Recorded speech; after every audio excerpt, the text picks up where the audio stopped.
Starting with the topic oral manifestations of disease. हमें ये topic पढ़ना इसलिए इम्पॉर्टेंट है क्योंकि हमारे माउथ में the mouth is the gateway of our body. बहुत सारे बैक्टीरियाज, माइक्रो ऑर्गेनिजम्स को एग्जिस्ट करते हैं हमारे माउथ में naturally, but on finding any opportunity or they causes infection.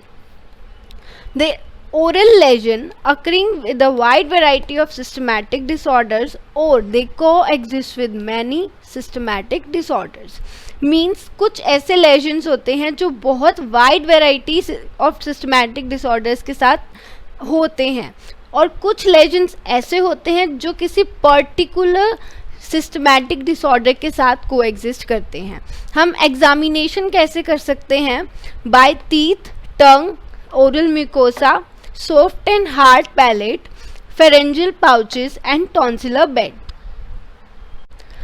So moving forward, the first topic which comes the diseases of teeth, in which the most common is dental caries. We all know about dental caries. It is the most common cause of destruction of any tooth and it is most commonly caused in middle age. It is due to the oral bad hygiene and the definition goes as bacterial induced progressive destruction of mineral and organic constituents of enamel and dentine. Enamel और dentine के जो mineral and organic constituent हैं वो bacteria की वजह से उनका destruction हो जाता है। इस डेंटल कैरीज से हम प्रोटेक्शन कैसे दे सकते हैं? बाय एडिंग और using fluoride salts. Most of the toothpaste में we can see there is fluoride salt because it protects against dental caries. और ये बहुत इंपॉर्टेंट क्वेश्चन है, it is also asked in MCQs कि कितना अमाउंट ऑफ फ्लोराइड सॉल्ट होना चाहिए, that is 1 part per million. 1 part per million of fluoride salt can reduce more than 50% of dental caries. Now, if dental caries is not treated, it can convert into acute pulpitis. If acute pulpitis is not treated, it will lead to pulp necrosis and with the formation of dentoalveolar abscess. Another reason of dental caries can be GERD, gastrointestinal reflux disorder, से जो acid निकलता है, acid reflux होता है, उसकी वजह से जो टीथ है वो इरोड हो सकते हैं। Next comes the dental fluorosis. In last topic we studied that fluoride can protect from the teeth from dental caries. We studied कि जो fluoride होता है वो protect करता है। तो कुछ parts में, कुछ world के parts में क्या होता है, जो drinking water होता है वो उसकी amount बहुत high होती है।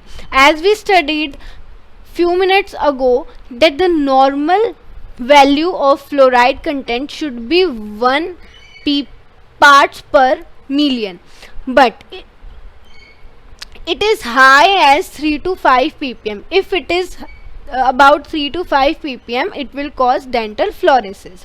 Now, what will be the causes? There will be mottling of teeth, enamel luster loss, surface is rough and pigmented and pitted. हमें सरफेस रफ दिखेगा, पिगमेंटेड, पिटेड दिखेगी इनेमल। जो इफ़ेक्ट होता है डेंटल फ्लोरेसिस में वो प्योरली कॉस्मेटिक होता है। There is no evidence of impairment of health and skeletal fluorosis because it resist the dental caries. The fluoride is in very high amount, it will resist the dental caries, so there will be no impairment of health, but the effect is purely cosmetic. There will be loss of luster and they will look poor and ugly. Now we studied if the dental caries are not treated, they will lead to acute pulpitis. What is acute pulpitis? It is the infection of dental pulp, and when it is caused, अगर हम dental caries जो हुई है हमें उसको treat नहीं करेंगे, वो प्रोग्रेस होके डेंटल पल्प इन्फेक्शन करेगी, जिसको हम एक्यूट पल्पिटाइटिस बोलते हैं. Now pulpitis produces severe pain due to thermal changes. जब भी कोई थर्मल चेंज होगा, हम कोई भी गर्म या ठंडा खाएंगे, it will lead to severe pain. और ज़्यादातर जब हम कोल्ड ड्रिंक्स लेते हैं तब ये ज़्यादा हमें महसूस होगा. We will feel more pain in case of cold drinks. But if the infection advance cases में heat may stimulate more severe and continuous pain. जब तक वो नॉर्मल कंडीशन है, कोल्ड चीज़ें जो हैं वो ज़्यादा पेन देंगी. एडवांस केसेस में जो हीट है वो मोर severe and continuous pain cause करेगा. तो इस स्टेज पे जो डैमेज होता है वो इरिवर्सिबल हो जाता है, and the treatment goes with the extraction of tooth, और we have to give an RCT. Next comes the periapical granuloma. जब एक्यूट पल्पिटाइटिस को हम ट्रीट नहीं कर रहे हैं तो और वो स्प्रेड हो चुका है beyond the apex of tooth into the periapical ligament, then it will cause the periapical infection, due to which there will be severe pain during chewing and there will be tenderness. Okay, then if the periapical infection is not treated, there will be a formation of localized mass of chronic granulomatous tissue which can expand to the surrounding alveolar bone, causing periapical granuloma. Now next comes the periapical cyst or abscess. Now जो granuloma बन चुका है, सबसे पहले dental caries हुआ, हमने उसको treat नहीं किया, एक्यूट पल्पिटाइटिस में कन्वर्ट हो गया, उसको भी ट्रीट नहीं किया, ग्रेनुलोमा बन गया, एंड उसको भी ट्रीट नहीं किया तो सिस्ट और एब्सेस बोल सकते हैं, वो बन गया है. तो सिस्ट क्या होता है? जब ग्रेनुलोमा को हम ट्रीट नहीं करते तो पेरिअपाइकल सिस्ट बन जाती है.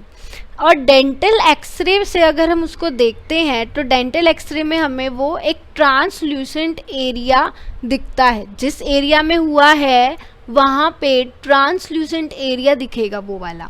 देन इट कैन, अगर वहाँ पर ऑस्टोमिलाइटिस हो गया है, बोन में इन्फेक्शन फैल गया है, तो सराउंडिंग्स बोन में वो इन्फेक्शन फैल जाएगा. मोर फ्रिक्वेंटली क्या होता है, जो अपाइकल एब्सेस होता है वो परफोरेट कर जाता है इनटू द टिश्यू स्पेसेस, जो सेल्यूटाइटिस या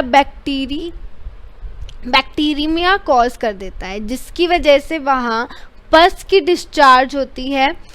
and the discharge of pus can be in oral cavity, maxillary sinus और in skin. Now when we talk about the diseases of teeth, there is another term which is known as Ludwig's angina. What is this?